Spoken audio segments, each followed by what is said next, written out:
నమస్తే, welcome to Andhraprabha. నేను Lakshmi.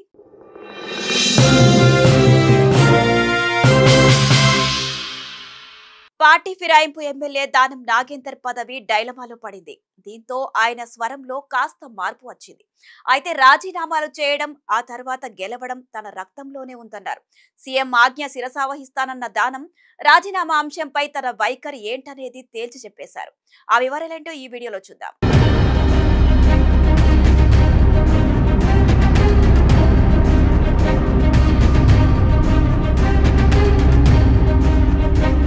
Party ఫిరాయింపు ఆరోపణలు ఎదుర్కొంటున్న దానం నాగేందర్ ఎమ్మెల్యే పదవికి రాజీనామాపై గత కొంతకాలంగా చర్చ జరుగుతోంది. బీఆర్ఎస్ నుంచి కాంగ్రెస్ లో చేరిన ఎమ్మెల్యే దానం నాగేందర్ రాజీనామా చేసే యోచనలో ఉన్నారని, ఏ క్షణమైనా ఆయన రాజీనామా చేయొచ్చని టాక్ వినిపిస్తోంది. మరోవైపు అనర్హత పిటిషన్ పై విచారణ కోసం స్పీకర్ రీసెంట్ గా మరోసారి దానంకు నోటీసు ఇచ్చారు.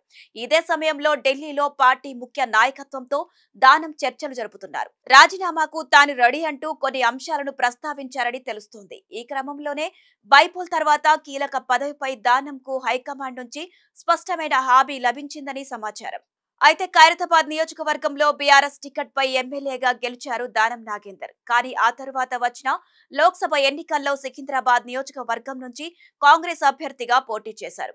దీంతో ఆయన పార్టీ మారారన్న విషయం తేటతెల్లమైంది. దానం తరహాలోనే మరో 9 మంది ఎమ్మెల్యేలపై పార్టీ ఫిరాయింపు ఆరోపణలు చేసింది బీఆర్ఎస్.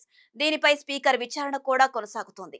ఈ క్రమంలోనే తనపై విచారణ కొనసాగితే అనర్హత వేటుపడే అవకాశం ఉందని, అంతవరకు వెళ్లకుండా తన పదవికి రాజీనామా చేయాలని దానం భావిస్తున్నారని పార్టీ వర్గాలు చెప్పుకొచ్చాయి.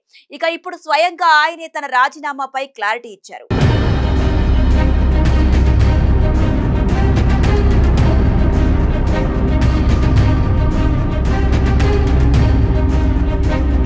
ఎమ్మెల్యే అనర్హత కేసు సుప్రీంకోర్టులో పెండింగ్ లో ఉందని చెప్పుకొచ్చారు దానం. అలాగే స్పీకర్ దగ్గర కూడా అనర్హత పిటిషన్ పెండింగ్ లో ఉందని అన్నారు. రానున్న రోజుల్లో పరిస్థితులను బట్టి రాజీనామాపై తన నిర్ణయం ఆధారపడి ఉంటుందని తేల్చి చెప్పారు. ఈ సందర్భంలోనే సీఎం రేవంత్ రెడ్డి ఎలాంటి నిర్ణయం తీసుకున్నా దానికి కట్టుబడి ఉంటారని దానం నాగేందర్ స్పష్టం చేశారు. ఎన్నికలు ఎదుర్కోవడం తనకు కొత్తేమీ కాదని తేల్చి చెప్పారు. ఎన్నికల్లో పోటీ చేయడం, అలవోకగా గెలవడం తన రక్తంలోనే ఉందని ధీమా వ్యక్తం చేశారు. అందరూ ఆలోచించిన తర్వాత అలాంటి పరిస్థితి వచ్చినప్పుడు నేను ఎన్ని ఎలక్షన్లు కొట్లాడినా మీకు తెలుసు, ఇప్పటి వరకు సుమారు 11 ఎలక్షన్లు కొట్లాడాను. ఎలక్షన్ కు నాకేం కొత్త కాదు, ఫైట్ చేయడం నాకేం కొత్త కాదు. ఫైట్ చేయడం, గెలవడం అనేది నా రక్తంలోనే ఉంది. అంతేకాదు తాను ఎన్నో ఎన్నికలు చూశానని, ఎన్నో గెలిచానని వివరించారు. ఈ క్రమంలోనే సీఎంగా రేవంత్ రెడ్డి మరో 10 ఏళ్లు కొనసాగితే అభివృద్ధి సాధ్యమని దానం చెప్పారు. అయితే ఉప ఎన్నికలు వచ్చినా దానం నాగేందర్ పోటీ చేయరని కొంతకాలంగా జరుగుతున్న ప్రచారానికి తెరదించారు.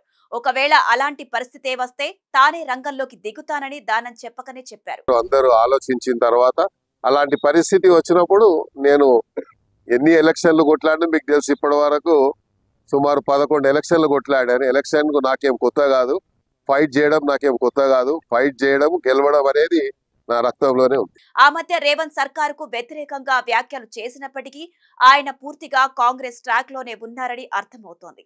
మొత్తంగా రాజీనామాపై వెనక్కి తగ్గేదే లేదని, సీఎం ఆదేశమిస్తే రాజీనామా చేసేందుకు సిద్ధమని దానం నాగేందర్ ప్రకటించారు. మరి రేవంత్ రెడ్డి ఎలాంటి నిర్ణయం తీసుకుంటారు? దానంపై అనర్హత వేటు పడుతుందా, లేదా అంతకుముందే ఆయన రాజీనామా చేస్తారా అనేది వేచి చూడాల్సిందే.